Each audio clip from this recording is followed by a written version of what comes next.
Irmãos, uma boa noite, que a graça e a paz de parte do nosso Deus e Pai seja com todos nós nessa noite. Como nosso irmão falou, eu me chamo Luiz Alberto, sou seminarista do 5º e último ano do curso noturno do seminário JMC, lá em São Paulo. Sou membro aqui em Vitória, na Igreja Presbiteriana em Jardim Camburi, esposo da Bárbara e um pai babão da Maria Luísa, que tem apenas 5 meses. Elas infelizmente não puderam estar aqui comigo dessa vez, mas mandam um abraço a vocês também. E é uma alegria muito grande poder estar aqui hoje com vocês, expondo a palavra de Deus.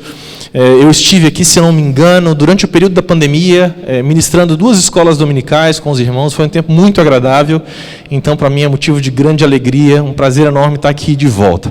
Sem mais delongas, eu quero convidar vocês a abrirem as suas Bíblias no Evangelho segundo Mateus, no seu capítulo 5, para que a gente faça a leitura e exponha os versos 1 a 12. Evangelho segundo Mateus, capítulo 5, versos 1 a 12.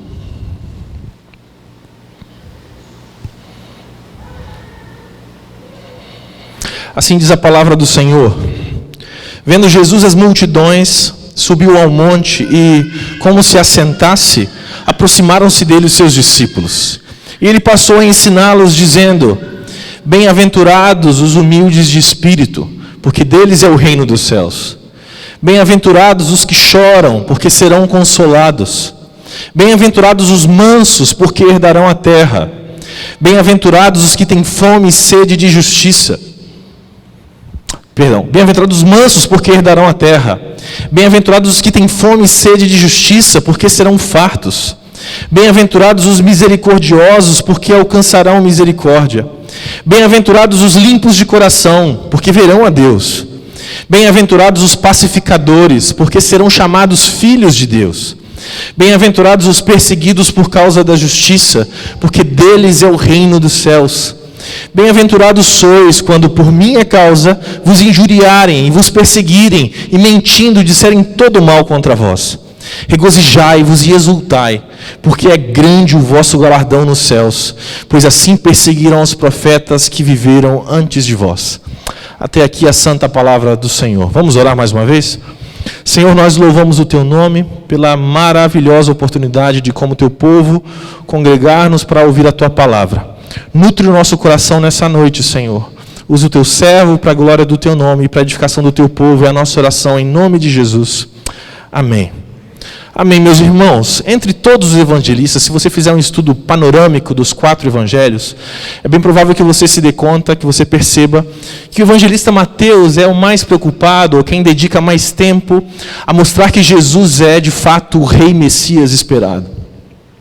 Que Jesus é aquele que cumpre as profecias do Antigo Testamento. É por isso que, durante o Evangelho de Mateus, você vai encontrar inúmeras passagens ou citações de profetas do Antigo Testamento, ou Mateus dizendo, para que se cumprisse aquilo que foi dito por meio do profeta X, Y ou Z. Nesse sentido, Mateus então aborda, é uma temática muito forte em Mateus, a chegada do reino de Deus. E entre os capítulos 1 e 4, os capítulos anteriores ao capítulo que a gente começou a ler hoje, Mateus aborda inúmeros temas ligados à chegada do reino de Deus. Mateus fala sobre a historicidade da chegada do rei, sobre como a própria genealogia de Jesus lança a luz sobre o tipo de rei que Jesus é, sobre como as primeiras pessoas que viram a chegada de Jesus, o nascimento de Jesus, reagiram à notícia de que o rei dos judeus havia nascido. E nesse sentido, alguns se sentiram ameaçados e outros o adoraram maravilhados. Mateus fala um pouquinho sobre a essência da mensagem anunciada por Jesus e sobre como essa mensagem, a mensagem do Evangelho do Reino, é uma esperança para todo aquele que, ouvindo-a, a aceita e passa a viver por ela. E o texto que a gente começou a ler hoje, ele dá início a uma nova faceta dessa demonstração da chegada do reino de Deus. Aqui o texto que a gente começou a ler hoje é o início daquilo que nós podemos denominar a constituição do reino de Deus. É assim que muitos chamam o chamado Sermão do Monte, um dos mais célebres e lindos discursos preferidos por Jesus ao longo do seu ministério. E nele, nesse sermão, o Sermão do Monte, Jesus ensina a seus discípulos acerca de temas muito importantes e relevantes até os dias de hoje. Jesus fala sobre temas como assassinato, adultério, divórcio, juramentos, vingança, esmolas, oração. Jesus fala sobre a relação do cristão com as suas finanças, entre outras coisas. E como a gente falou, o Sermão do Monte pode ser chamado de a constituição do reino de Deus, o seu conjunto de normas, de leis e de regras. Curiosamente, porém, o início do Sermão do Monte não consiste na apresentação de alguma norma específica, mas do tipo de gente a quem essas normas eram endereçadas. O rei havia chegado, o reino estava próximo, mas nos surge uma pergunta: quem são os cidadãos do reino dos céus? E de que forma esses cidadãos são chamados a viver? O cidadão do reino dos céus é o tema do nosso sermão nessa noite. Nós descobriremos juntos a identidade do cidadão do reino de Deus a partir de 3 pontos, como bons presbiterianos. Em primeiro lugar, quem é o cidadão do reino de Deus? Em segundo lugar, como é o cidadão do reino de Deus? Quais são as suas marcas distintivas? E em terceiro lugar, por que esse cidadão do reino de Deus é chamado de bem-aventurado? Então, três pontos. Quem é o cidadão do reino dos céus? Como é o cidadão do reino dos céus? E por que o cidadão do reino dos céus é chamado de bem-aventurado? Todas essas perguntas são respondidas nesse trecho que nós acabamos de ler, conhecidos mundialmente como as bem-aventuranças, ao que eu te convido agora a voltar os seus olhos para o texto, para a Escritura de Deus, sagrada e inerrante. A primeira pergunta que a gente precisa responder é: quem é o cidadão do reino dos céus? A nossa explicação começa um pouquinho antes do versículo 1 do capítulo 5, mas nos versos 23 a 25 do capítulo 4. Mateus nos conta que Jesus, depois de haver chamado a 4 discípulos, começou a pregar o evangelho do reino e a curar muitíssimas pessoas, de forma que a sua fama se espalhou por toda a região da Síria. Multidões então afluíam em direção a Jesus, com o intuito de ouvirem a sua mensagem e serem sarados, serem curados por ele.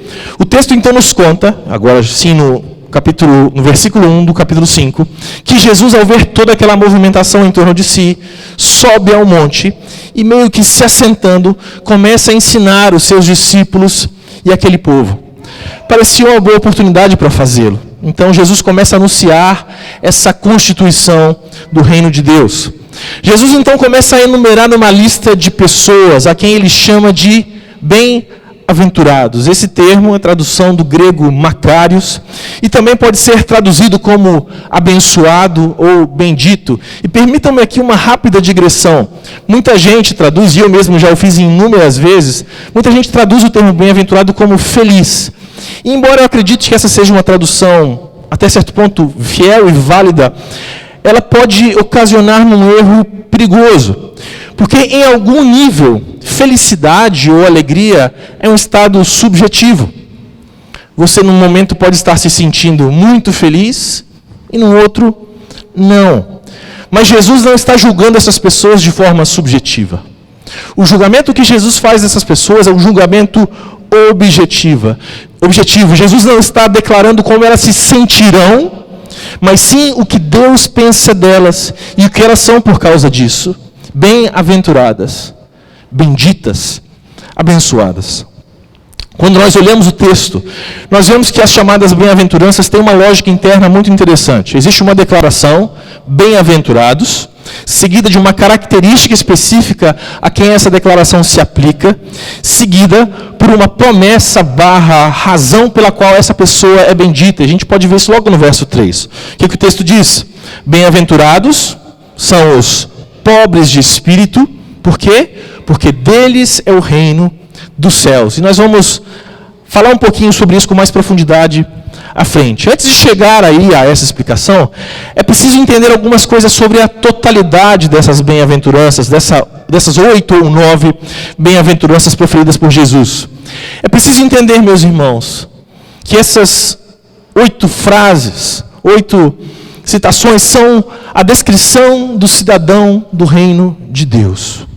Jesus está aqui descrevendo as pessoas que se tornaram cidadãs do seu reino. E algumas coisas que nos chamam a atenção aqui. A primeira delas é que Jesus não está fazendo referência a características que são naturalmente encontradas nas pessoas. O que eu quero dizer com isso? Jesus não está fazendo referência a nada que você possa admirar ou elogiar num amigo, num parente, ou mesmo no seu cônjuge. Jesus não está fazendo referência a características de personalidade recebidas geneticamente, pela boa ou pela má criação que você recebeu, ou mesmo algo que você tenha desenvolvido ao longo da sua vida com muito esmero e dedicação.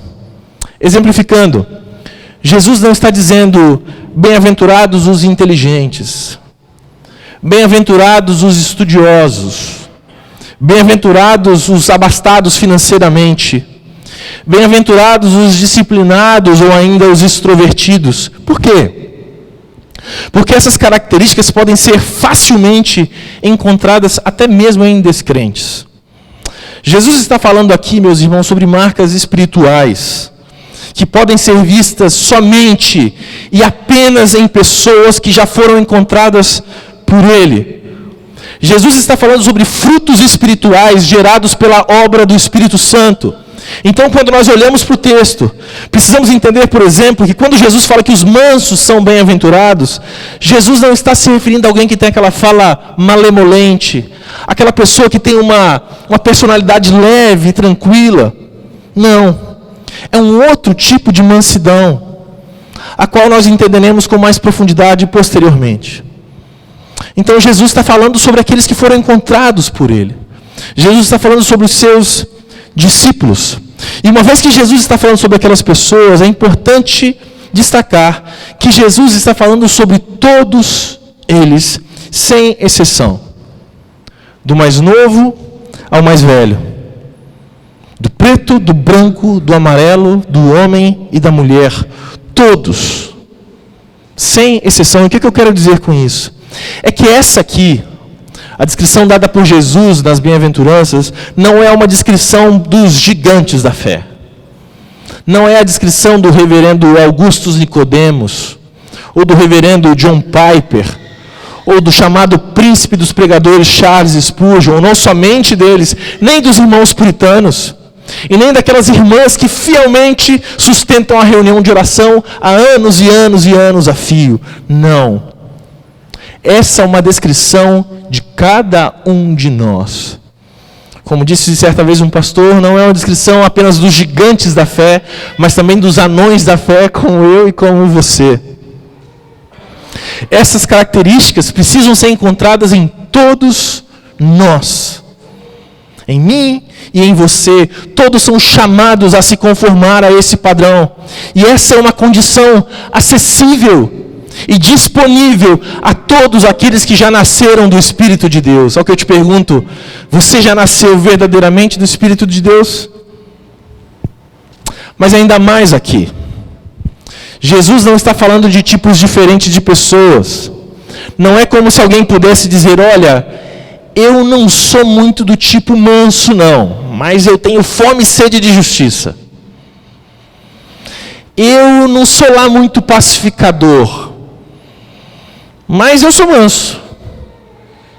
Me desculpe, mas se você pensa que é possível pensar uma ou duas das bem-aventuranças e focar-se nelas, desconsiderando as outras, você está redondamente enganado.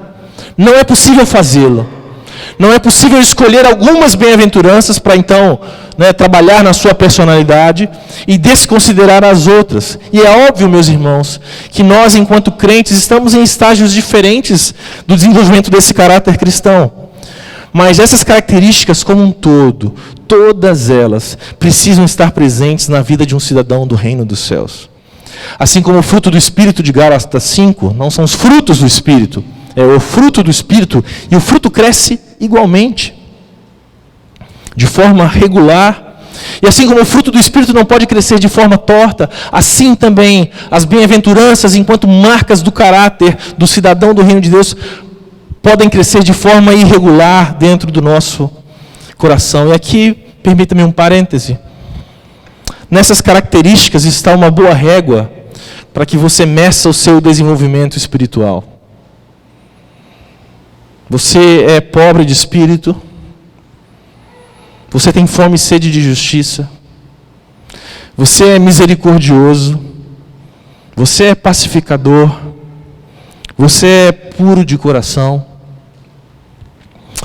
Em resumo, meus irmãos, quando Jesus faz a descrição do chamado cidadão do reino dos céus, Jesus está falando sobre os seus discípulos.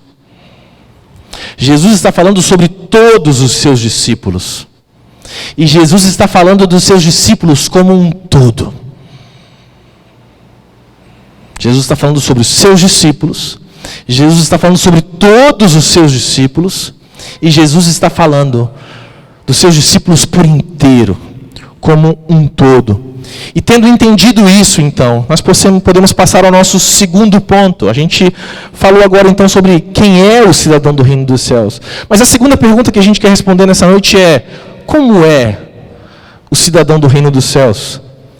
Quais são as características distintivas desse homem? E eis aqui, meus irmãos, e permitam-me a palavra, um dos textos mais subversivos da história da literatura mundial. A descrição que Jesus faz acerca do caráter do cidadão do reino dos céus é o extremo oposto do que escreveram homens como Napoleão Bonaparte, Marco Aurélio, Augusto e Carlos Magno. A descrição de Jesus acerca do caráter do cidadão do reino de Deus coloca em xeque toda a literatura de autoajuda e desenvolvimento pessoal tão em voga nos nossos dias.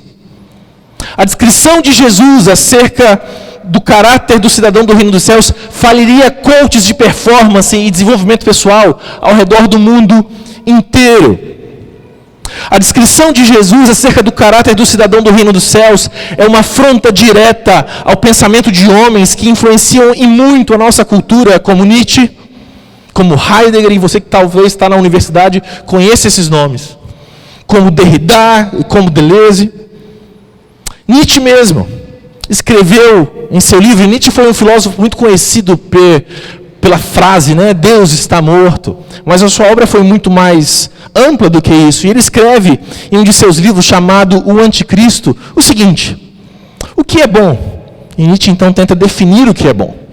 Tudo que eleva o sentimento de poder, a vontade de poder, o próprio poder no homem. O que é mal? Tudo o que vem da fraqueza. O que é felicidade? O sentimento de que o poder cresce, de que uma resistência é superada. Não a satisfação, mas mais poder. Sobretudo não a paz, mas a guerra. Não a virtude, mas a capacidade. Os fracos e malogrados devem perecer. O que é mais nocivo do que qualquer vício? A ativa compaixão por todos os malogrados e fracos, que na opinião de Nietzsche encontrava sua expressão máxima no cristianismo. Ainda segundo ele, em todo o Novo Testamento, só existe uma figura digna de respeito. E esta é Pôncio Pilatos, o governador romano. Jesus, por outro lado, foi desprezado como o Deus sobre a cruz. E o cristianismo, classifica Nietzsche, é a maior das desgraças da humanidade.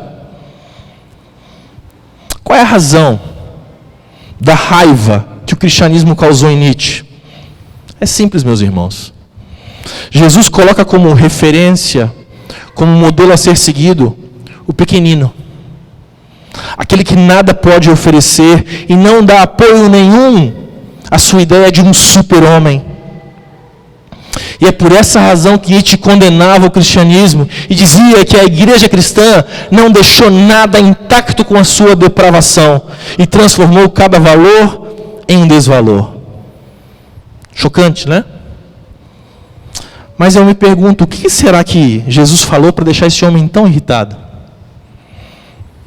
Jesus disse aquilo que a gente acabou de ler.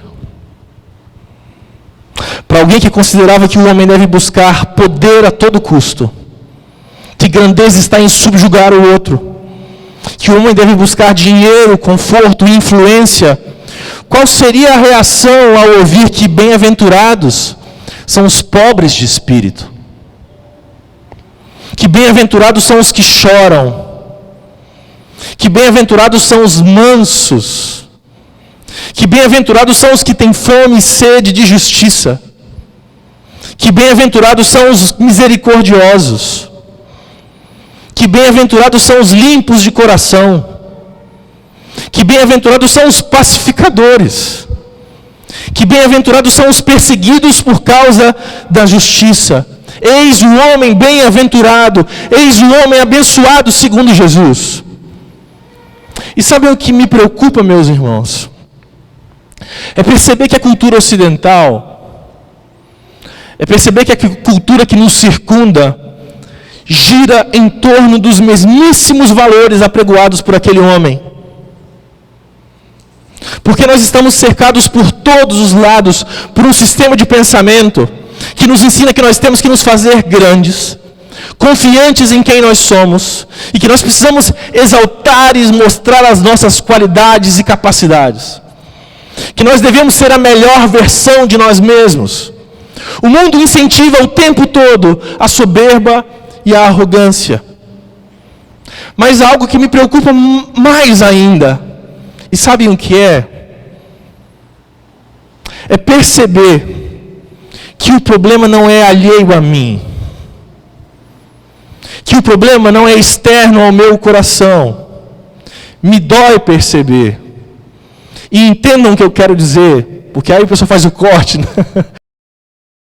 Como aqueles podcasts, assim, um seminarista falou uma coisa terrível. Entendam o que eu quero dizer. Dói, meus irmãos, perceber que em algum nível existe um pequeno Nietzsche no coração de cada um de nós. Porque enquanto uma parte de nós clama para ser como esse homem, os homens bem-aventurados que Jesus fala aqui, uma outra parte de nós acredita que bem-aventurado mesmo é o forte, é o rico, é o poderoso e aqueles a quem todos subjuga. Ao que eu te pergunto, como é que isso tem se manifestado na sua vida? De que forma você tem tentado ser forte nesse mundo?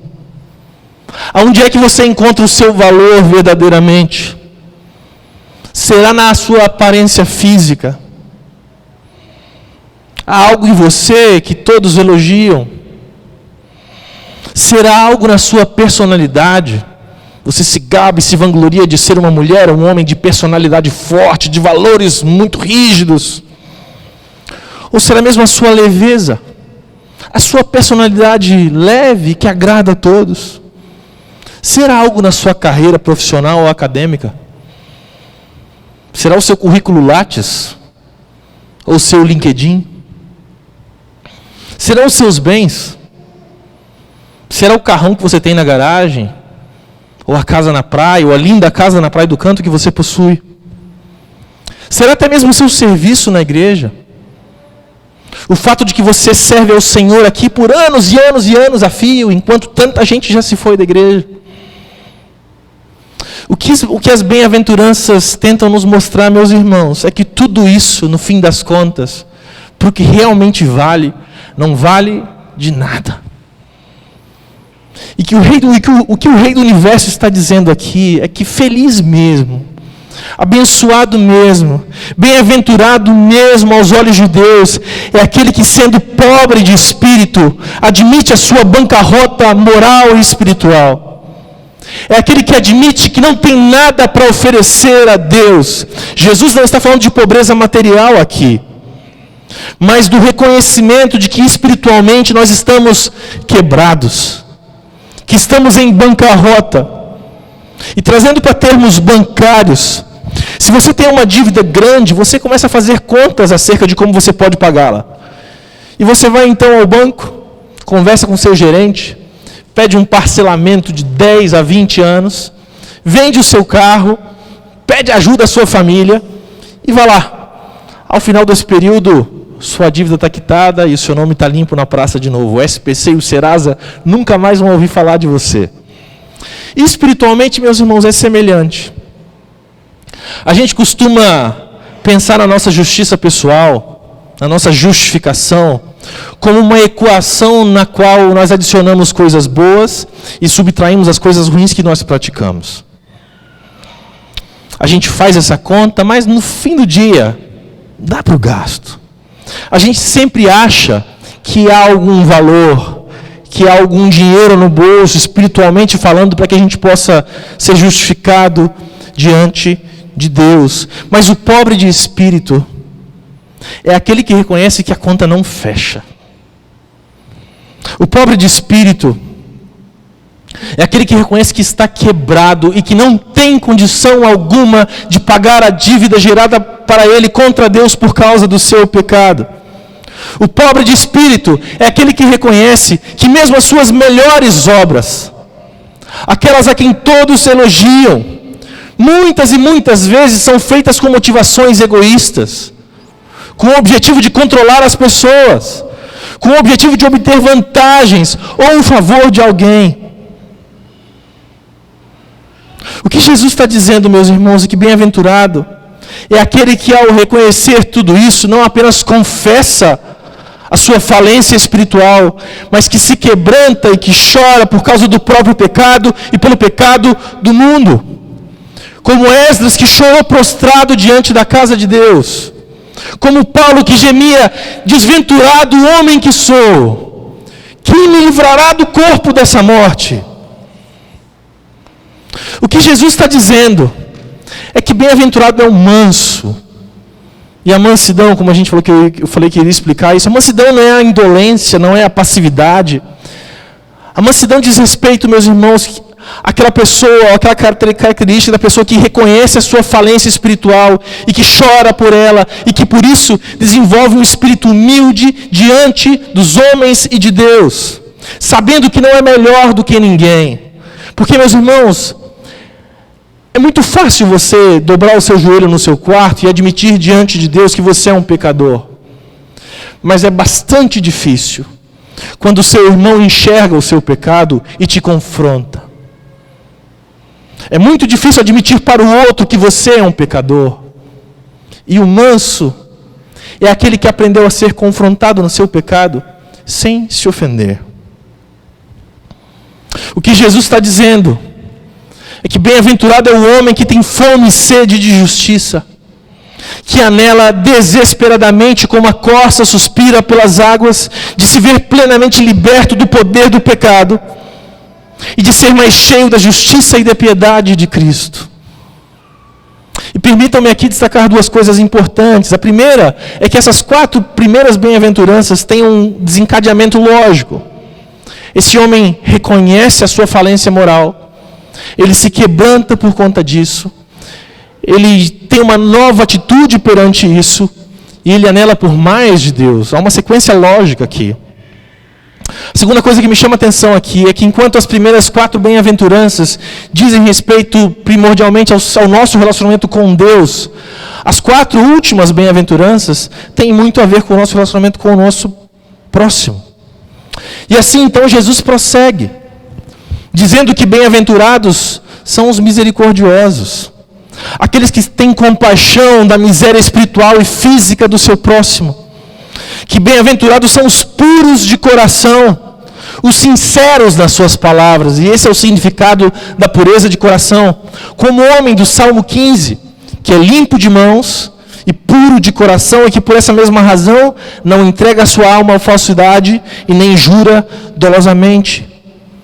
O puro de coração, que é bem-aventurado, é aquele que é transparente, é aquele que é honesto, é aquele que é sincero diante de Deus e dos homens. Não é o homem desonesto, nem o homem dissimulado e nem o homem malicioso. E Jesus prossegue dizendo que bem-aventurados são os pacificadores. São aqueles que seguem a paz com todos os homens. Aqueles que, tendo sido reconciliados com Deus por meio da obra de Cristo, agora buscam reconciliar outros homens com Deus e homens uns com os outros. E Jesus termina dizendo que bem-aventurados são os perseguidos e insultados por causa da justiça. aqueles perseguidos por amor a Cristo, pela busca de uma vida piedosa. Porque, como diz a Escritura, todo aquele que deseja viver piedosamente será perseguido. Meus irmãos, Jesus não abre mão dos seus padrões para se acomodar a Nietzsche, a Marco Aurélio ou ao coach de performance que faz live no Instagram. Pelo contrário, Jesus redefine radicalmente a concepção comum tanto ao mundo antigo quanto ao mundo moderno, acerca do que é real felicidade, acerca do que é real bem-aventurança, acerca do que é bênção última. O que Jesus faz é colocar diante de nós o desafio mais fundamental ao mundo e ao seu ponto de vista, e qualquer um de nós que deseje ser um cidadão do reino dos céus, precisa necessariamente passar por uma reavaliação radical dos seus valores. Como disse C.S. Lewis, se você está à procura de uma religião que te deixe confortável, definitivamente eu não te indicaria o cristianismo. Por quê? Porque a cada nova bem-aventurança se aprofunda o abismo entre os discípulos e o povo. Como disse certa vez um outro pastor, Jesus está falando dos que não sintonizam com o mundo, os que não podem equiparar-se ao mundo. Eles choram sobre o mundo, sua culpa, seu destino e sua sorte. Enquanto o mundo festeja, eles ficam à parte. Enquanto o mundo chama, gozai a vida, os discípulos choram. Sabem que o navio já faz água. O mundo sonha com o sucesso, com o poder e com o futuro. Os discípulos sabem do fim, do juízo e da vinda do reino dos céus, para a qual o mundo não está apto. E por essa razão, os discípulos são estranhos ao mundo. São hóspedes indesejáveis, perturbadores que são rejeitados. Meus irmãos, o reino de Deus é um reino de ponta cabeça. O reino de Deus traz muita confusão para o meu e para o seu coração, para mim e para a sua mente acostumada ao mundo onde brilham e reinam os poderosos. Por quê? Porque o nosso Deus exalta o humilde e humilha o orgulhoso. Porque o nosso Deus chama de primeiros os últimos e de últimos os primeiros. O nosso Deus atribui grandeza ao servo e despede o rico de mãos vazias. O nosso Deus, numa época em que toda a honra da família repousava sobre os ombros do filho mais velho, escolhe levar o seu plano redentor a cabo por meio dos filhos mais novos.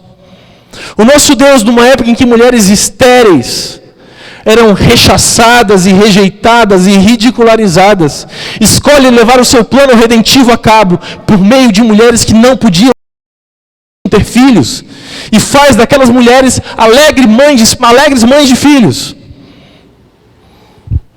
E isso é muito difícil, você deve estar pensando, porque isso vai contra tudo o que a gente aprende desde pequeno.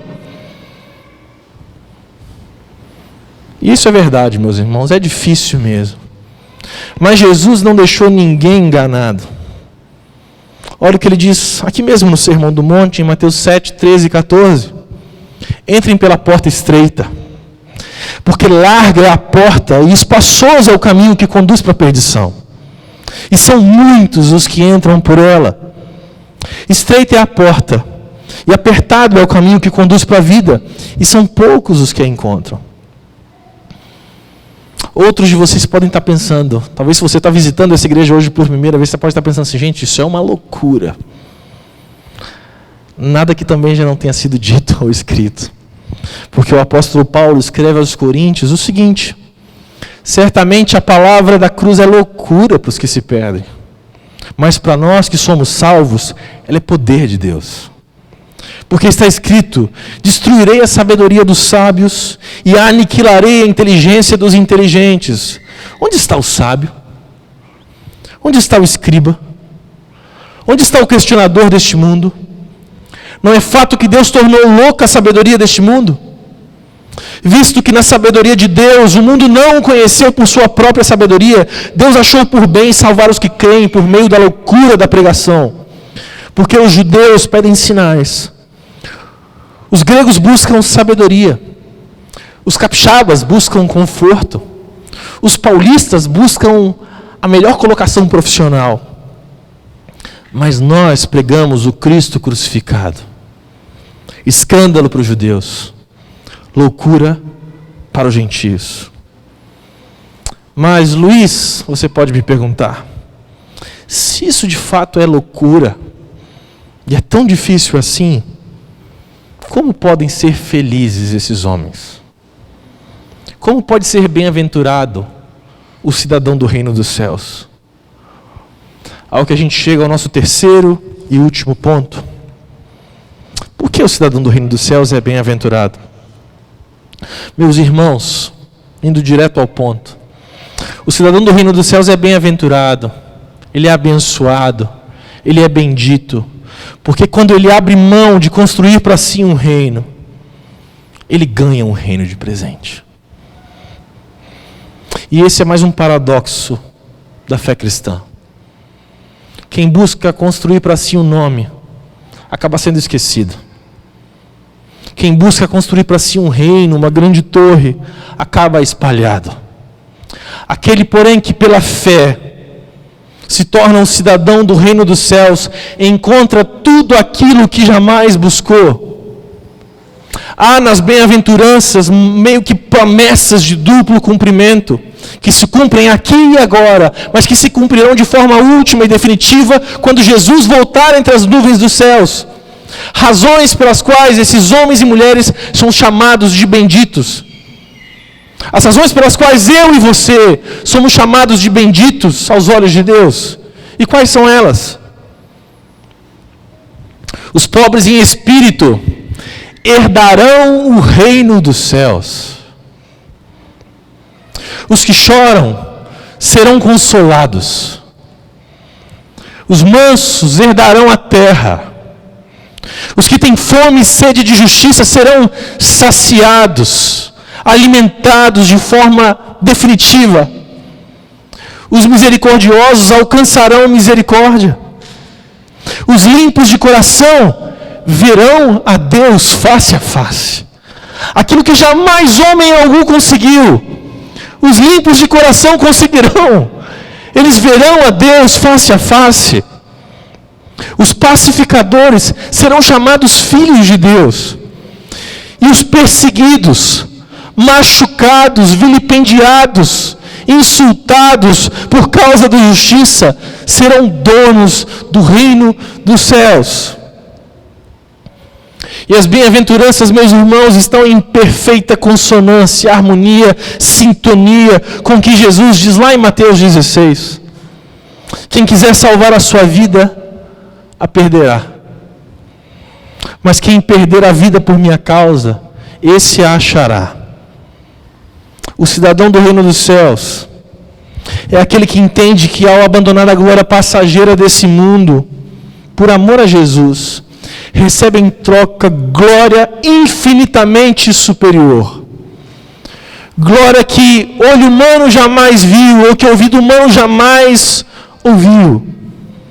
O cidadão do reino dos céus é aquele que entende que um dia Jesus voltará entre as nuvens do céu e não tardará para buscar o seu povo e estabelecer para sempre o seu reino.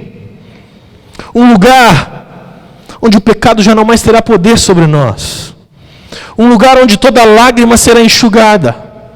Um lugar onde todo conflito, tanto os daqui de dentro, como os daqui, cessarão.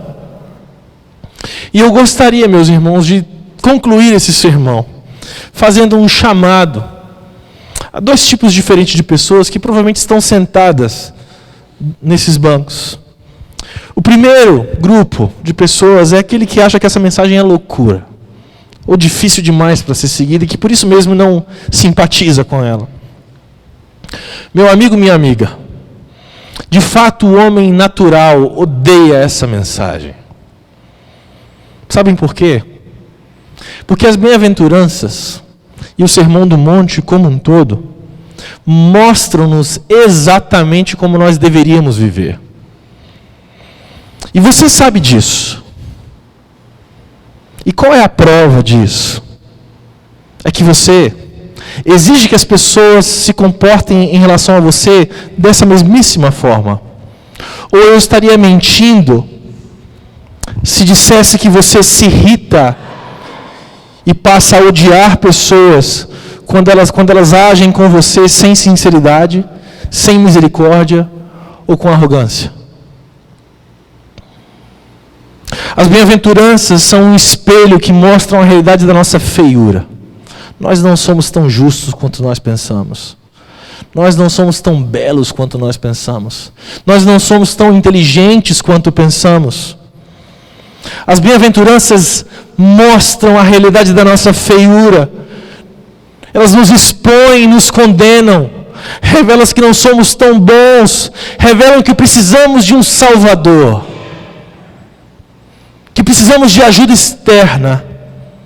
Que precisamos de alguém melhor do que nós, que nos venha salvar desse lamaçal de egoísmo e soberba em que nós vivemos. As bem-aventuranças revelam que nós precisamos de alguém perfeito, da ajuda de alguém perfeito, alguém que pudesse viver essa vida em nosso lugar e pagar o preço pelo fato de que nós não conseguimos vivê-la. E de alguma forma transferir essa justiça para nós, para que nós não venhamos a ser condenados pela nossa desobediência. E agora eu quero falar com um segundo grupo de pessoas. Com você que já é discípulo de Jesus. Com você que já é um cidadão do reino dos céus. Que se entende pobre de espírito pela graça de Deus. Que tem chorado. Que tem buscado viver uma vida de mansidão. E que tem fome e sede de justiça. Meu irmão, você vai herdar a terra. Minha irmã, você será consolada. Meus irmãos, vocês serão saciados. Vocês verão o Senhor face a face. E talvez hoje, você chegou aqui muito cansado e desesperançoso, porque a jornada é longa. Porque o seu choro tem durado tempo demais. E como diz o provérbio, a esperança que se adia adoece o coração. Mas eu queria te encorajar hoje, te lembrando dessas verdades. Você há de receber um grande e inigualável galardão. Segura firme, porque Jesus está voltando. E eu tenho uma boa notícia, mais uma boa notícia, para esses dois grupos. O auxílio, a ajuda perfeita que o primeiro grupo de pessoas precisa, e a certeza, o consolo que o segundo grupo de pessoas precisa, repousam naquele de quem as bem-aventuranças também falam. As bem-aventuranças dizem respeito a mim e a você? Sim. Mas elas também apontam para um Salvador pobre, humilde de coração, manso, que chorou lágrimas de sangue, misericordioso e perseguido e morto por causa da justiça. As bem-aventuranças também apontam para alguém que se entregou numa cruz como substituto pela nossa arrogância e soberba, mas que a todo que nele crê oferece a oportunidade de fazer parte desse novo reino. Ao que eu lhes digo, qual é a garantia de que eu e você herdaremos a terra? Por que eu te encorajo a crer nessa mensagem? Por que eu estou te encorajando a seguir em frente, confiado no Senhor? Qual é a garantia de que nós de fato herdaremos a terra? O fato de que Ele, sendo rico, se fez pobre por amor a nós. Qual a garantia que de fato nós seremos consolados no fim da história? O fato de que Ele chorou, inconsolável, e morreu uma morte de cruz. Qual é a garantia de que nós herdaremos o reino dos céus? O fato de que ele foi manso em nosso lugar e se entregou como uma ovelha muda ao matador. Qual a garantia de que nós seremos efetivamente saciados? O fato de que naquela cruz Jesus exclamou, Jesus sendo o Criador de todas as coisas, o Criador dos mares, das cachoeiras, dos rios e lagoas, ele exclamou, eu tenho sede. E a ele deram de beber vinagre. Qual é a garantia de que nós receberemos misericórdia? O fato de que ele não recebeu misericórdia e foi sacrificado em nosso lugar. Qual a garantia de que nós veremos a Deus face a face? O fato de que ele foi limpo, perfeito de coração. Qual a garantia, meus irmãos, de que nós seremos chamados filhos de Deus? O fato de que a todos quanto o receberam, ele lhes deu o poder de serem chamados filhos de Deus. Que Deus nos abençoe e aplique a sua palavra em nosso coração. Vamos